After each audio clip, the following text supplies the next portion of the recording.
What is it that makes a Souls-style game? Numeric currency, or souls, to spend on items or leveling up. This currency is always dropped upon death.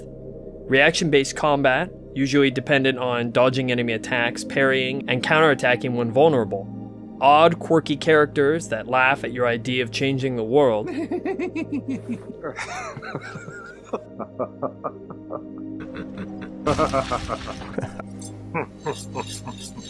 Perhaps customizable characters with an open-ended leveling system that allows points in any category. Or is it the cryptic narrative that requires the player to dive into the lore of items and trinkets in order to be informed of the game's story?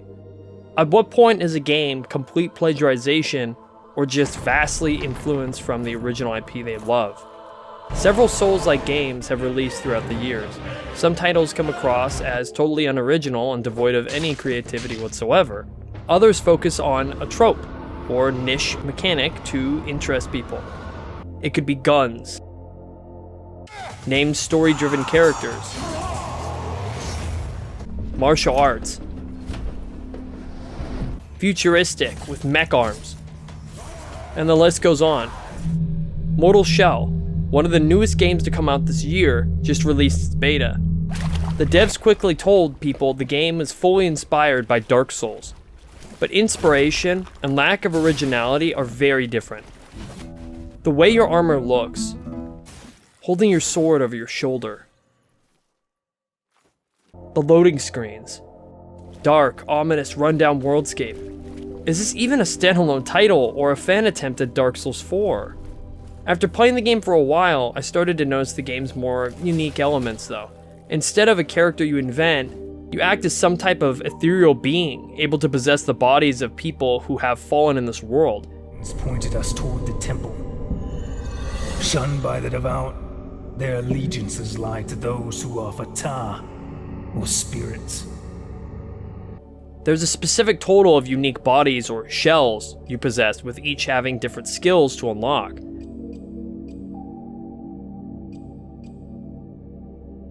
Instead of leveling up and allocating XP into stats like strength, or magic, or faster dodging, you end up using XP to buy specific abilities for your shell.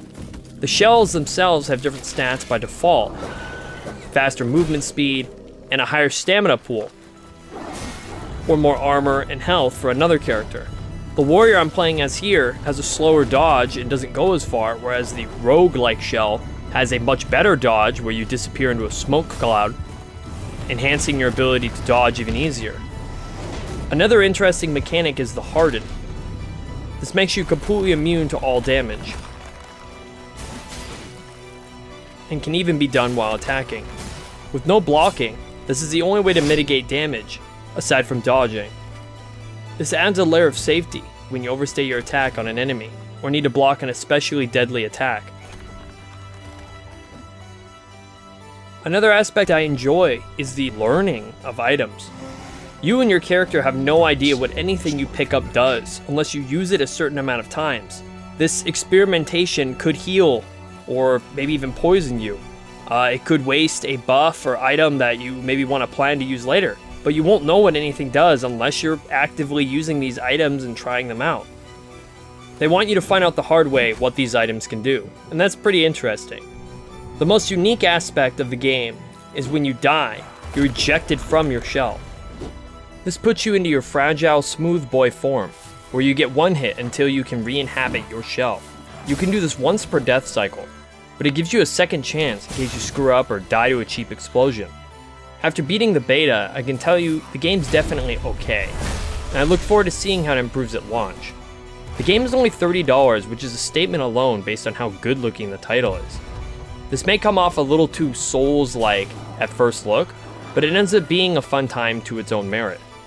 None of these Souls-like games will ever come anywhere close in comparison to the originals, and they're always going to fall flat if they keep trying so hard to just mimic what Dark Souls has already perfected and led as their own genre in the field. They need to just take a step back and apply their own ideas while not being fully influenced by the original IP itself. If you just can't get enough of Dark Souls or any of its variants though, these games do have a small niche place for people that just can't get enough. And I feel like this game is a decent iteration. You could stop hardening yourself over there for Mortal Shell, because it's not going to come out till holiday this season. Thank you for watching, and until next time, farewell.